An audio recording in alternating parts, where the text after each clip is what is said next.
सभी कहानियाँ ऑनलाइन सुनने के लिए प्लीज़ मेरा चैनल सब्सक्राइब कीजिए।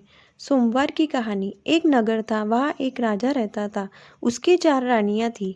राजा ने चारों ही रानियों को एक एक काम सौंप दिया था। पहली रानी को दूध का काम दिया, दूसरी को खाना पकाने का, तीसरी को बाल बच्चों का और चौथी को अपनी सेवा करने का। इस प्रकार काम बांट दिए। ऐसे बहुत दिनों तक चलता रहा। एक दिन रानी रानी में झगड़ा हो गया।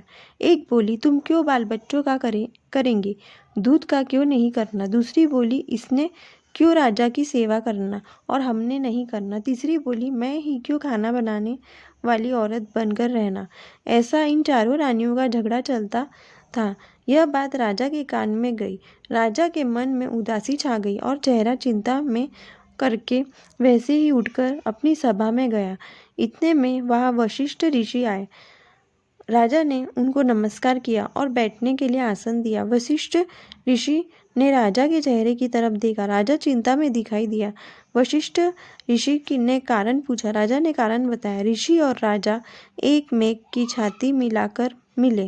रानी के दरबार में गए। चारों रानियों को एक आवाज में बुलाया। ऋषि ने झगड़े का कारण पूछा। सभी रानियों ने कारण बताया। पहली रानी बोली, मैंने क्यों ऐसा करना चाहिए। दूसरी रानी बोली, मैंने क्यों ऐसा करना चाहिए। इस प्रकार चारों रानियों में अपने अपने कारण बताए। वशिष्ठ जी ने अपनी अंतर्दृष्टि लगाई और झगड़े का कारण ढूंढ कर निकाला। बाद में ऋषि ने पहली रानी की तरफ देखा। उसको बोले, अरे अरे, तुमको तो दूध का ही काम बताया है ना। वह बोली, हाँ बताया है। तो फिर सुनो, तुम पिछले जन्म में गाय थी, जंगल में हर दिन घास चरने जाती थी। वहाँ पास में ही शिवलिंग था। भर दोपहर के समय उसके ऊपर तुम दूध की धार छोड़कर अभिषेक करती थी। उसी कारण से तुमने यह जन्म लिया है और राजा की रानी बनी है। लेकिन पिछले जन्म में तुम्हारा यह व्रत अधूरा रह गया, वह पूरा होना चाहिए। इसलिए शंकर भगवान ने राजा को आज्ञा दी। उसने तुमको जो काम बताया है वह तुमको लागू करना पड़ेगा। अपने पति को शंकर भगवान समझकर जैसा वह बतावे वैसा तुमको करना चाहिए, तो ही तुम्हारा कल्याण होगा और बाद में तुम कैलाश में जाऊंगी। रानी ने ऋषि को नमस्कार किया और झगड़ना बंद करके आनंद और चैन से रहने लगी। आगे क्या हुआ। ऋषि दूसरी रानी की तरफ मुड़े। उसको पूछा, तुम क्यों झगड़ती हो। वह बोली, मैं क्यों खाना पकाऊंगी, उसका कारण आप बताइए। ऋषि ने फिर अंतर्ध्यान लगाया, कारण ढूंढकर निकाला। वह बोले, बहन जी, पिछले जन्म में तुम गरीब ब्राह्मण की पत्नी थी, भीख मांगती थी और हर सोमवार को तुम उपवास करती थी। 5 घरों में भीख मांगकर उसका तुम नैवेद्य महादेव को चढ़ाती थी। यह तुम्हारी भक्ति भगवान को पसंद आई। भगवान ने तुम्हें राजा की रानी बनाया करके राजा ने तुम्हें यह खाना बनाने का काम दिया और यह काम तुमने स्वीकार करके सभी को खिलाना है। सभी को आत्मा को ठंडी करना है, तभी तुम्हारा व्रत और भक्ति पूरी होंगी। एक मन से राजा की सेवा करना, तभी तुम्हारी शंकर भगवान की सेवा पूरी होंगी। अंत में तुमको कैलाश में वास मिलेगा और उसका आशीर्वाद दिया।